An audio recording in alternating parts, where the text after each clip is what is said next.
3 மாதமாக இடுப்பு வலி, கால் ரெண்டும் வீக்கம். இடுப்பு வலியால கால் வீங்க.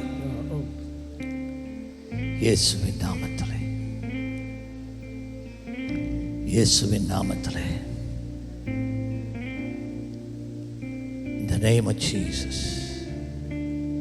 இடுப்பிலே இருக்கிற கட்டு இப்பொழுது விழுந்து போவதாக. உம்முடைய வல்லமை உம்முடைய மகனை ஆசீர்வதிக்கிறபடினால் நன்றி. இந்த கட்டுகளை அழித்து போடுகிறபடினால் நன்றி.